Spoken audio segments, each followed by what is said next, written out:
ఆ రాత్రి ఉట్టినే కూర్చోలేక రూబీ ఓ కవిత రాసింది. దానికి నా ప్రియుడి కోసం నేను ఎదురు చూస్తున్నాను అని పేరు పెట్టింది. కవిత రాశాక చదువుతాను వినమంది. రూబేలను కూడా వినమంది. చుక్కలు పూచే వేళ అతను వస్తాడు. గుండె తలుపు తడతో అతను వస్తాడు. మంచు జారే వేళ అతను వస్తాడు. కంటి తడి తుడుస్తూ అతను వస్తాడు. కారు నల్లని రోడ్డు గుండెల మీద అతను వస్తాడు. ఓ సమిష్టి దుఃఖంలా గుండె లోతులు వెతుకుతూ అతను వస్తాడు. ప్రజాయుద్ధ సైనికుడు నా ప్రియమైన వాడు వస్తాడు. అతను వస్తాడు.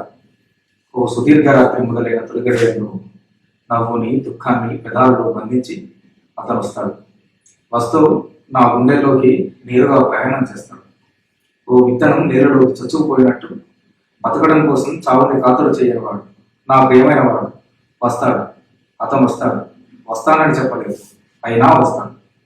తన అడుగుల సబడిని నా గుండెల స్పందనగా చేస్తూ వాడు నా వాడు వస్తాడు. నా స్నేహితుడు, నా ప్రియుడు వస్తాడు. అతను వస్తాడు. అట్టా అని కబురు లేదు, అయినా వస్తాడు. కురిసేటి వానలో తడుస్తూ ఎర్రని క్రోటన్ పూలు వాన చినుకు తగలకుండా అతను వస్తాడు. జీవితం కన్నా దీర్ఘమైన వాడు, ప్రేమ కన్నా గాఢమైన వాడు వస్తాడు. నిజంగా వస్తాడు. కన్ను మూస్తే కలంతా అలిగిరి అతను వస్తాడు.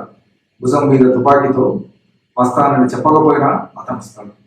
ఆకాశం అంత విశాలమైన వాడు, జలపాతం అంత స్వచ్ఛమైన వాడు, పక్షులంతా స్వేచ్ఛ అయిన వాడు వస్తాడు. వస్తానని చెప్పలేదు, అయినా వస్తాడు. అతను ఎప్పుడూ అంతే, అట్టాగే వస్తాడు. చెప్పకుండా తలుపు తడుతూ.